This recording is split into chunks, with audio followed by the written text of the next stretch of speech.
दोस्तों नमस्कार। इस वक्त हम आपको लाइव तस्वीरें दिखा रहे हैं गांव डाचर से, जहां पर एक मकान गिर गया है। एक गरीब परिवार का मकान गिर गया है। मौजूदा सरकार ने जो मकान बनाने के जो हाल बयां किए थे, भाई हम इतने गरीबों को मकान दे रहे हैं, वो सारे दावे आज झूठे नजर आ रहे हैं। आइए हम बातचीत भी करते हैं। और ये जो सरकार है ये गरीब लोगों की सुनने वाली नहीं है। मैंने पहले भी इस गांव में आके कम से कम में 60-70 घरों में गया। आज जो लोग बेचारे मजबूर हैं, गरीब हैं और जो मकान बना नहीं सकते हैं, तो इन लोगों का मुद्दा मैंने उठाया।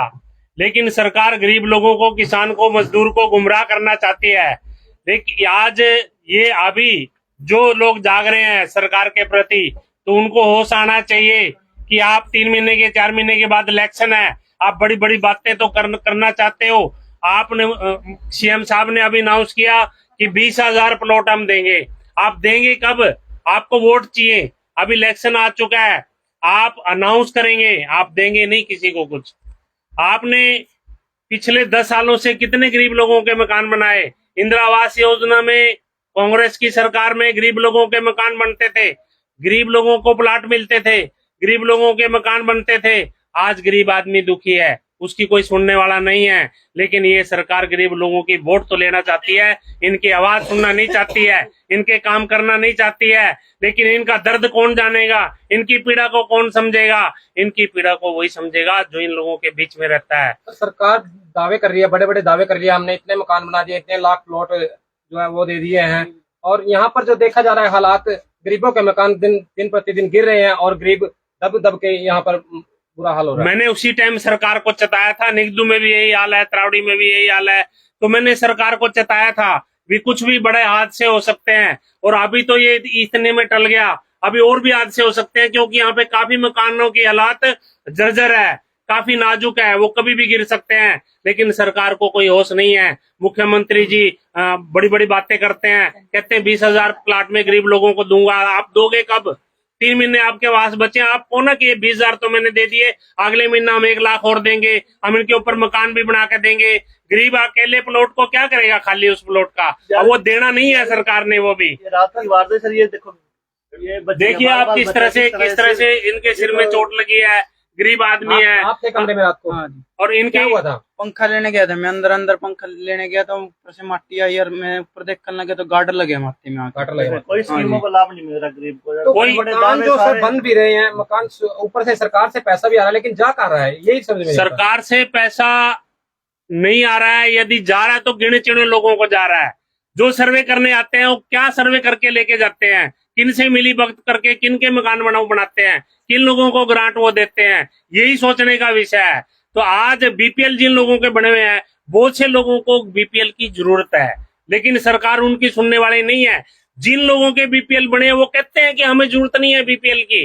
3-3 नौकर हैं, ऐसे ऐसे मेरे नोटिस में भी हैं। अभी पत्रकार महोदय ने भी बताया कि उनके नोटिस में भी ऐसे लोग हैं जिनके 3-3 सरकारी नौकरी पे घर में है, वो बीपीएल बन गया उनका, वो कटवाना चाहते हैं। लेकिन उनका पोर्टल ऐसा है कि गरीब की सुनेगा नहीं, गरीब को उसको मालूम नहीं चलाने का। सीएससी सेंटर में जाएंगे, वो कहेंगे हम कुछ कर नहीं सकते बीपीएल के लिए। इसी तरह से गरीबों के मकानों का है। ये इनके पिताजी भी नहीं है, शायद मेरे को इन्होंने बताया, तो इनके पिताजी भी नहीं है।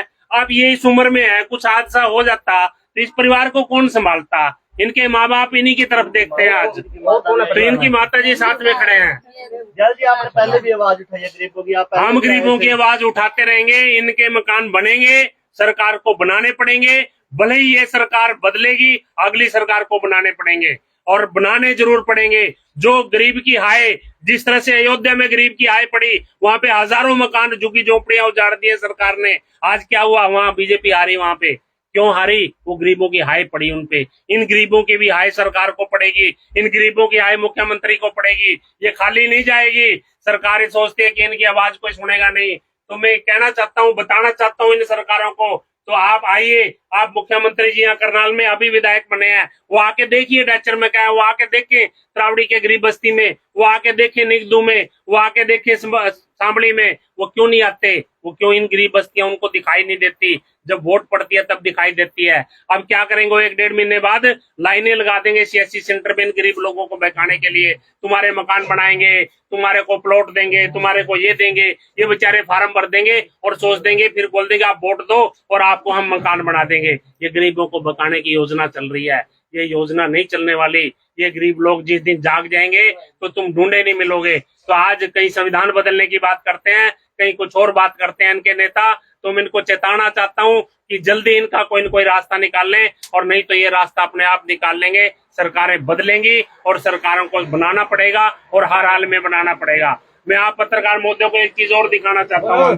देख लीजिए, आइए हम आपको लाइव तस्वीरें हम आपको दिखा रहे हैं। मकान जो जर्जर हालात में था वो गिर चुका है, और किस प्रकार से जो फर्नीचर है, बड़े शर्म की बात दिखा रहा हूँ। देख लीजिए, ये देख लीजिएगा, लगा है, ये देख लीजिए, ये देख लीजिए, सरकार के झूठे दावे सरेआम नजर आ रहे हैं। ये मोदी जी की फोटो है, ये मुख्यमंत्री मनोहरलाल खट्टर जी थे पहले, उनकी फोटो है। आप वो देख लीजिए। इन्होंने घर में उनका कैलेंडर लगाया है। लेकिन इन सरकारों को शर्म आनी चाहिए। इनको गरीबों की आवाज सुनाई नहीं देती, गरीबों की तरफ दिखाई नहीं देती, इनका दर्द दिखाई नहीं देता। किस तरह से देखिए मकान इनके ऊपर गिर गया। आपके दूसरे बच्चे यदि सारे बाहर ना होते तो इनका सारा परिवार इसमें तबाह हो सकता था। ये देख लीजिए दोस्तों, फर्नीचर किस प्रकार से, जो बेड है वो इसमें दब चुका है, जो छत गिरी है मकान की, इसमें बेड दब चुका है, और ये सामान है, पेटी है जो, वो भी इसके अंदर दब चुकी है। देख लीजिए किस प्रकार से जो मकान गिरा है। लायक भी नहीं है ये मकान। अब इसमें ये गुजारा करेंगे, इनकी कोई सुनेगा नहीं आके। आप इनकी हालात देख लो, पहले भी मैंने ये मुद्दा उठाया है। और ये इस तरह से जो कोई भी आप दीवारें देख लें, कोई हालात देख लें, इनकी गलियां किस प्रकार से जो इनका जीवन देख मकानों लें, के हालात हैं, लोग जीवन जी रहे हैं।